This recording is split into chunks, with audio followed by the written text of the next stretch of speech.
하나님 아버지, 2026년의 절반을 지나 이제 새로운 7월의 첫날을 선물로 받습니다. 새로운 기회를 주시는 하나님, 참으로 감사합니다. 우리에게 주시는 이 새로운 시간이 더욱 진지하고 사랑스러우며 가치 있고 의미가 있었으면 좋겠습니다. 그냥 또 지나가는 그런 시간이 아니라, 그저 소비되어 사라지는 그런 시간이 아니라 우리의 생각과 마음이 주님께서 기뻐하시는 것들로 가득 채워지는 시간이 되기를 원합니다. 하나님과 동행하는 한 달 되게 하시고, 특별히 오늘 하나님의 인도하심을 받는 거룩한 하루가 되게 하여 주시옵소서. 하나님, 7월의 첫날 오늘도 우리가 거룩한 주님의 백성답게 살기 원합니다. 오만하거나 교만하지 아니하고 거짓이 없고 진실한 모습이기를 원합니다. 죄악을 버리고 거룩한 삶, 미움을 넘어 용서와 사랑을 실천하는 삶, 시기와 욕심이 아닌 자족하며 축복하는 삶을 살게 하여 주시옵소서.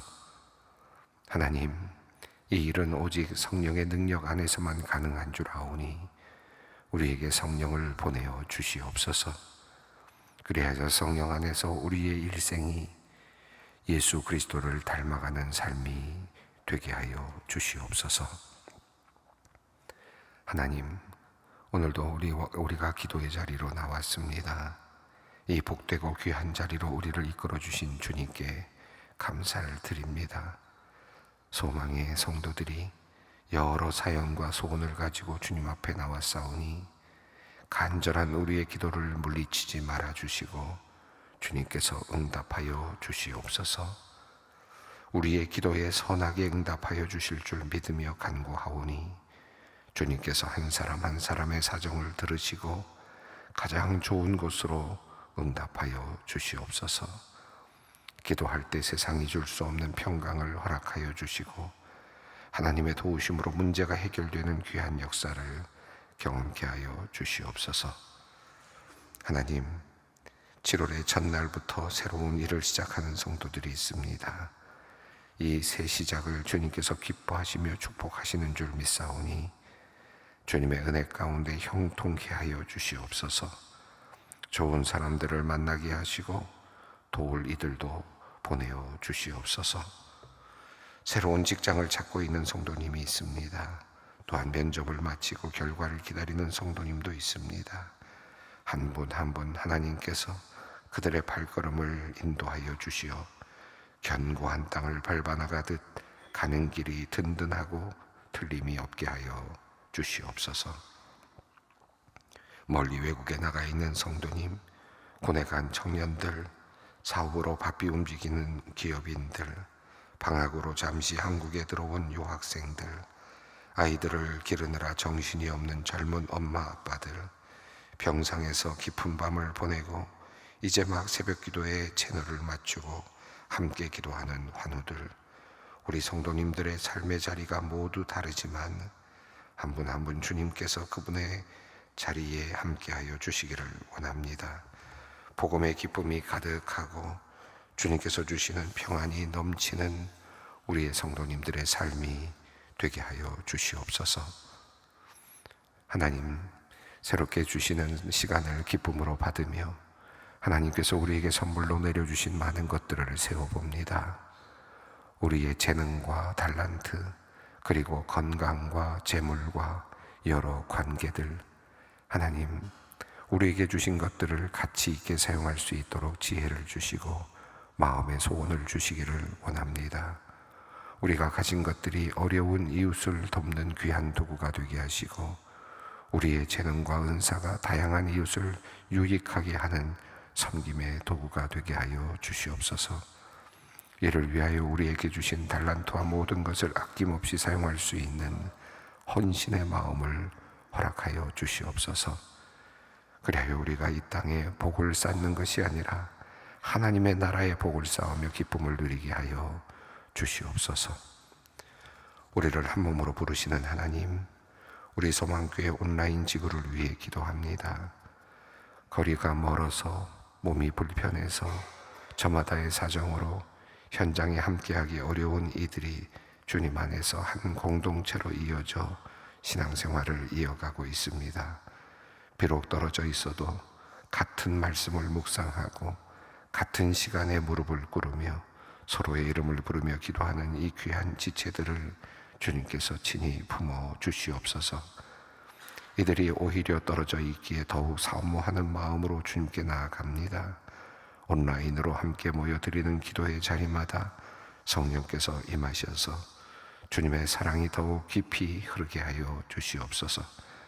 그리하여 소망교회 온라인 지구가 주님의 가족으로 든든히 세워지는 주님의 따뜻한 품이 되게 하여 주시옵소서. 교회 기초를 든든히 세우시는 주님, 재직교육부를 위해 또한 기도합니다. 지나온 상반기 유아, 아동, 성인 세례식과 재직 및 구역 지도자 수련회, 영성마을 섬김을 통해 성도들의 믿음을 세우고 직분자들의 영성을 깊이 갖고 온 그 수고를 주님께서 기억하여 주시는 줄 믿습니다.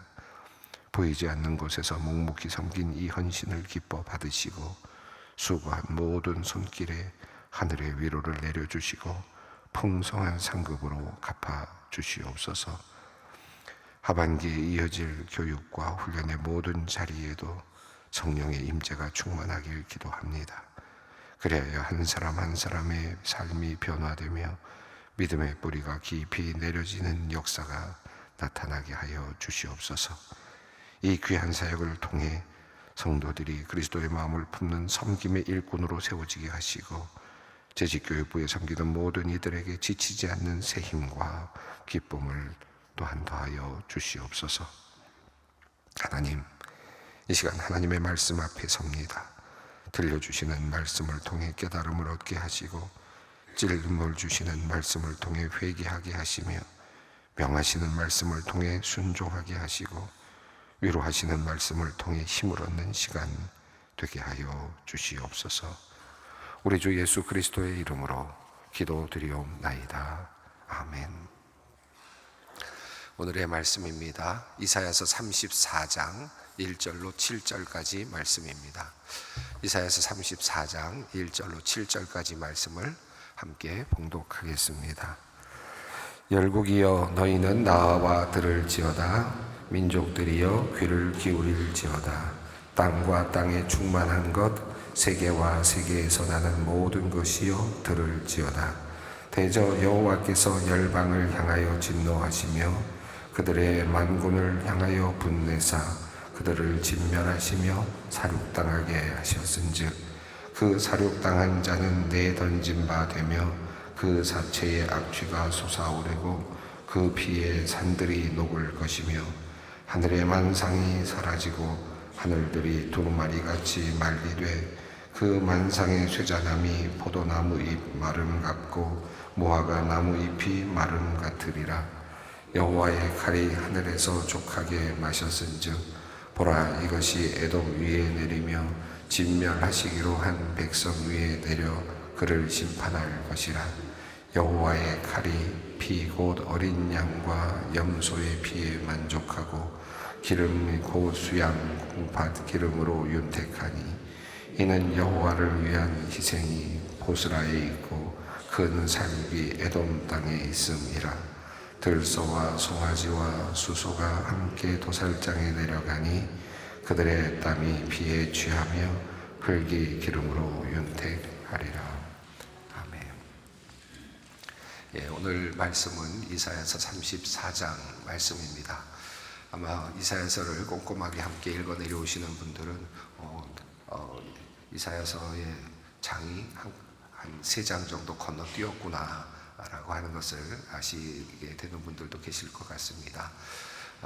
편집적인 약간의 오류가 있었다고도 할 수 있겠는데요.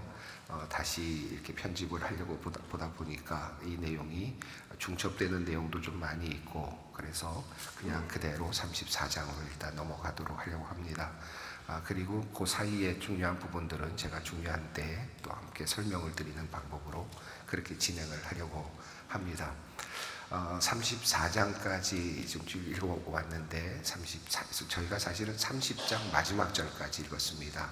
그래서 우리가 비게 되는 것이 31, 32, 33장 이렇게 3장이 되는데요.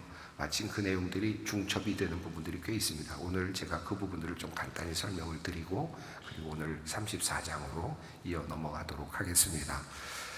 이사야서는 66장으로 되어 있습니다. 그렇죠?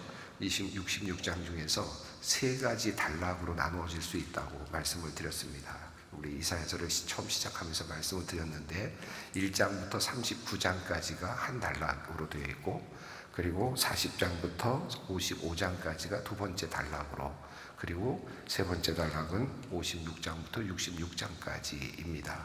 이 3단락으로 나누어지는 이유는 시대적인 시기가 상당히 다르기 때문에 그렇습니다. 그래서 예언하고 있는 내용의 시기적인 배경이 완전히 다르기 때문에 이렇게 나누어지게 되는데요. 우리가 지금 34장을 읽고 있으니까 1장부터 39장까지의 흐름 중에 이제 막바지쯤으로 와 있다라고 이렇게 알 수 있을 것 같습니다. 첫 번째 우리가 단락에서 우리가 쭉 읽었던 내용들이 있었는데 1장부터 12장까지는 예루살렘과 유다를 향한 하나님의 심판의 말씀, 책망의 말씀이었습니다. 이런 내용이 나왔죠. 처음 부분 기억나시는지 모르겠는데 하늘이여 들으라 땅이여 귀를 기울이라. 하나님께서 마치 너무나도 억울한 듯이 정말 억울한 마음을 보여주시면서 하늘과 땅을 불러들이면서 증인으로 삼으시면서 하늘이여 들으라 땅이여 들으라 라고 말씀하시면서 슬프다 범죄한 나라여 라고 말씀하시면서 이스라엘과 남유다죠. 유다의 백성들, 예루살렘의 백성들 향하여 안타까워하시는 그런 말씀, 책망의 말씀을 하셨습니다. 1장부터 6장까지가 그 내용의 전체적인 부분이라고 말한다면 7장부터 12장까지는 두 번째 그 하나의 흐름으로서 그러면 하나님은 과연 믿을 만한 분이신가? 하나님은 정말 따를 만한 분이신가? 열방의 주님이신가? 하나님은 우리가 가지고 있는 문제를 해결할 수 있는 분이신가? 라고 하는 질문을 던지게 되는 부분이 7장부터 12장까지의 내용입니다. 그리고 이어지는 내용이 그러나 하나님께서 그들을 구원해 주실 것이다 라고 하는 내용이 12장까지의 내용이죠. 메시아에 대한 예언의 말씀도 그 안에 들어 있었습니다. 13장부터 23장까지는 열방들에 대한 심판의 말씀이 이어졌습니다. 우리가 길게 읽어왔습니다. 나라들이 하나씩 거명되었는데요. 그것은 앞서 이 하나님이 열방의 주제이신가, 열방의 하나님이신가, 온 세상을 다스리시는 분이신가, 하나님만이 희망인가에 대한 어찌 보면 답이라고도 할 수 있겠습니다. 하나님이 예언을 하시면서 하나하나 그들을 멸망시킬 것에 대한 말씀을 하시는데 13장부터 23장까지가 그 내용이었습니다. 바벨론, 아수르, 그리고 블레셋, 모압, 다메섹, 에브라임, 구스, 애굽, 그리고 바벨론, 두마, 아라비아, 예루살렘, 두로, 그리고 시돈 이렇게 이어지면서 우리가 하나하나 쭉 살펴보았는데 조금은 다르기도 하고 비슷하기도 한 그러나 전체적인 맥락 안에서 이 모든 나라들은 다 하나님의 손 안에 있고 결국은 하나님의 결정에 따라서 그들은 쇠망하고 멸망하게 될 것입니다. 그리고 이어지는 24장부터 27장까지는 온 세상의 멸망, 종말적인 세상의 멸망에 대한 내용이 나왔습니다. 단지 열국들, 한 나라들, 한 시대, 한 시간을 살았던 그런 나라들, 한 땅을 차지했던 나라들이 아니라 온 세상이 완전히 종말에 멸망하게 될 그림을 한번 그려주셨습니다. 이게 24장부터 27장입니다. 자, 그리고 나서 28장부터 33장까지 이제 우리가 읽지 않은 31, 32, 33장까지 내용이 전체적으로 우리가 지금 쭉 읽어왔습니다만은 이제 현실로 돌아와서 이제 막 아수르의 침공을 받을 상황이 되어 있고 정치적으로 외교적으로 어떻게 결정을 해야 될 것인가에 대해서 고민하고 있는 상황. 그리고 정치 지도자들은 애굽과 밀약을 맺고 만약에 아수르가 쳐들어오면 애굽이 와서 도와주는 것으로 알고 주변의 열국들과 방어망을 나름대로 설정하고 우리는 안전하다라고 생각하고 있는 바로 그 시점, 현실입니다. 현실로 다시 돌아와서 그 현실 속에서 그런 나름의 방식을 가지고 방법을 가지고 지금 대책을 세우고 있는 그들을 향하여 하나님께서 책망하시는 장면이었죠. 너희는 애굽을 지금 의지하려고 한다. 그런데 애굽은 의지할 만한 존재가 아니다.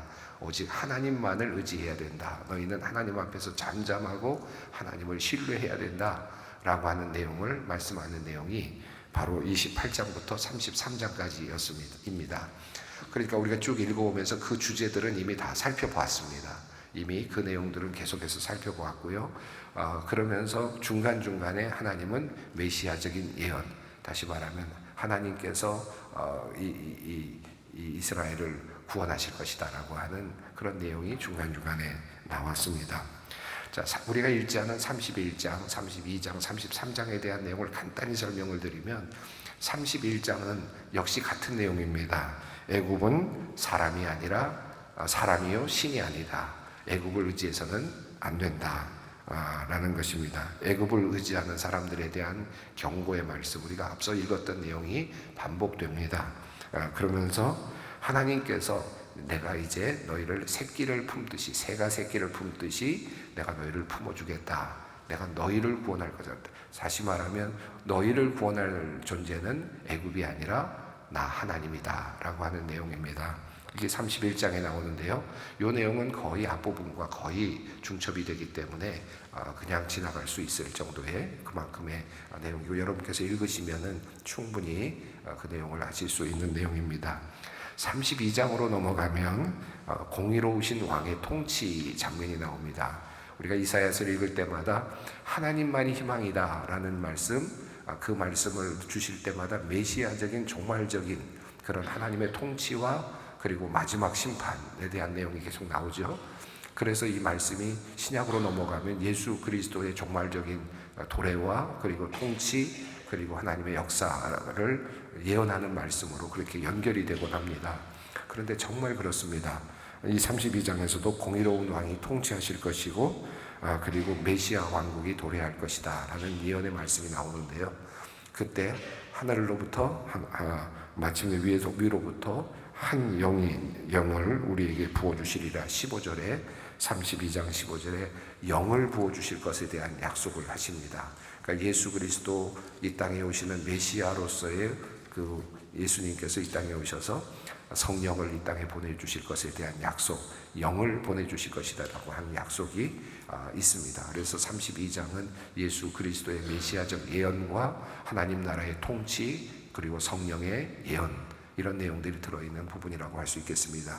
이 부분은 우리가 앞서 있는 내용과는 조금 차별되는 내용이지만 그러나 계속해서 이사야서에서도 끊임없이 이 메시아적인 예언이 나오고 있기 때문에 이 부분도 여러분께서 읽으시면 충분히 이해하실 수 있을 것입니다. 33장으로 넘어가면 33장은 조금 다른 내용인데요. 화 있을진저라고 하는 내용이 계속해서 앞부분에서부터 6번에 걸쳐서 쭉 나오고 있는데 대부분은 다 마지막 하나를 빼고는 다 유다 백성들을 향한 화 있을진저, 예를 들면 유다의 관원들, 술 취한 관원들을 향한 화 있을진저, 그리고 몰래 숨기고 하나님께 아닌 것처럼 하면서 애굽에 밀약을 하고 있는 외교 관계를 열려고 하고 있는, 이미 벌써 애굽의 수도를 지나서 가고 있는 사신들의 모습을 보여주면서 화 있을진저, 이런 내용이 나왔었는데요. 여기서 마지막에 있는 화 있을진저는 아수르를 향한 화 있을진저입니다. 이제 예루살렘을 공격하고 그리고 유다를 공격해서 큰 해를 입히게 될 아수르, 그런데 그 아수르를 향하여 하나님께서는 화 있을진저, 너희가 이제 너희를 다시 하나님께서 파괴하실 것이다, 결국 심판하실 것이다 라고 하는 말씀. 그리고 그 마지막에 결과적으로는 대저 여호와는 우리의 재판장이시요 우리의 왕이시요 그가 우리를 구원하실 것이다 라고 하는 내용으로 되어 있습니다. 자, 여기까지가 33장까지의 내용이라면 이제 34장에 들어서면 34장은 그 이사야서 24장부터 27장까지 있었던 내용과 연관이 된다고 할 수 있겠는데요. 13장부터 23장까지 열국들에 대한 심판의 예언이 있은 다음에 종말적인 하나님의 심판 예언, 전 세계적인 종말적인 심판, 온 땅에 대한 심판의 예언이 있지 않았습니까? 마치 반복이 되듯이 이제 이번에 34장에서부터 이어지는 내용은 이 온 세상, 종말적인 세상의 하나님의 심판에 대한 내용이 나옵니다. 34장은 심판, 그리고 35장은 회복에 관련된 내용입니다. 그래서 여기서부터는 이제 종말적인 온 세상을 심판하시는 하나님, 이 부분도 24장과 연관해서 본다면 중복이 되는 듯한 느낌이 들긴 하지만, 그러나 이 내용에서 또다시 하나님께서는 다시 한번 반복하셔서 종말적인 심판에 대한 예언을 우리에게 말씀하십니다. 자, 34장 1절 말씀을 함께 읽겠습니다. 열국이여 너희는 나와 들을지어다. 민족들이여 귀를 기울일지어다. 땅과 땅에 충만한 것, 세계와 세계에서 나는 모든 것이여 들을지어다. 하나님께서 이제 열국을 부르시는데요, 열국을 부르시는, 모든 나라를 부르시는데, 온 땅과 모든 세계를 부르시는데, 모든 민족들, 모든 나라를 부르십니다. 그리고 더 나아가서 땅과 땅에 충만한 것, 세계와 세계에서 나는 모든 것, 그러니까 모든 세계, 피조 세계의 모든 것들을 다 불러 모으시는 겁니다. 그러니까 우리 단순하게 인간만을 부르시는 게 아닙니다. 모든 피조 세계를 다 부르시고 이제 마지막 심판을 하시는 모습을 보여줍니다. 모든 것들을 다 불러내시고 이제 그들을 향하여 말씀을 하시는데, 여기서는 증인으로 세우시는 것이 아니라 앞서서 이사야서 1장에서는 증인으로 사람, 하늘이여 땅이여 불러들이시잖아요. 내가 이들을 얼마나 사랑했는데 이들을 한번 판단해봐라 라고 말씀하시면서, 좋은 포도나무를 심었는데 들포도를 맺혔다라고 말씀하시면서 그렇게 말씀하셨던, 증인으로 세우셨던 장면이 1장에 있었다면, 여기서는 증인으로 세우는 것이 아니라 피고로 세우시는 겁니다. 모든 피조 세계를 다 피고로 세우시는 겁니다. 이제는 심판하실 겁니다. 모든 피조 세계를 다 한꺼번에 이제 뒤집어 엎으실 것입니다. 2절 말씀을 읽습니다. 대저 여호와께서 열방을 향하여 진노하시며 그들의 만군을 향하여 분내사 그들을 진멸하시며 살육당하게 하셨은지요. 자, 이제 하나님께서 진노하시며 모든 것들을 다 살육당하게 하시겠다. 모든 생명들을 다 끊으시겠다. 어느 순간, 마지막 날 살아있는 모든 생명들을 단숨에 끊으시는 순간이 나타날 것을 예언하십니다. 모든 것들을 살육당하게 하시는데, 끝내게 하시는데, 하나님의 분냄으로, 분냄이라는 표현이 나왔습니다. 분을 내셨다. 다시 말하면 이것은 심판이라는 뜻입니다. 이제 심판의 날이 도래한 것입니다. 아주 잔인한 심판과 같은 그런 모습으로 표현이 되고 있는데, 살육당한다 라고 이렇게 되어 있고, 진멸하신다 라고 되어 있습니다. 이 진멸이라고 하는 단어는 헤렘이라는 단어인데, 이것은 다시 회복할 수 없을 만큼 완전히 멸절시키는 것입니다. 다시 말하면 다시 재활용이 가능한 그런 의미가 아닙니다. 완전히 멸절시키는, 완전히 없애버리는 그런 의미입니다. 자, 하나님께서 모든 생명체들을 이제 다 사육하게 하시는, 분내면서 사육하게 하시는, 근데 이것은 바로 하나님의 심판의 모습입니다. 3절과 4절을 읽습니다.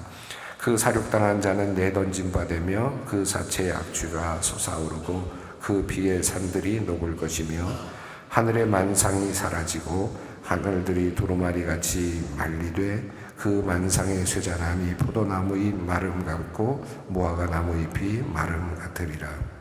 1절부터 4절까지는 온 세상의 멸망, 그리고 만상, 모든 일, 월, 성신, 해와 달과 별과 모든 것들이 다 이제 다 사라지고, 그리고 하늘이 두루마리처럼 그렇게 말린다 라고 이렇게 말씀합니다. 어떻게 이런 일이 일어날 수 있을까 라고 생각을 해보게 되는데, 그런데 이것이 우리들의 인간적인 세계 안에서만 해도 불가능은 아닌 것 같아요. 이미 뭐 핵이 만들어져 있고 한 걸 얘기 들어보면 정말 우리 인간의 힘으로도 이 지구를 멸망시킬 수 있다고 한다면 하나님, 전능하신 하나님, 인간을 만드시고 세계를 만드신 하나님의 능력이 이 세상을 진멸하시는데 부족함이 있겠습니까?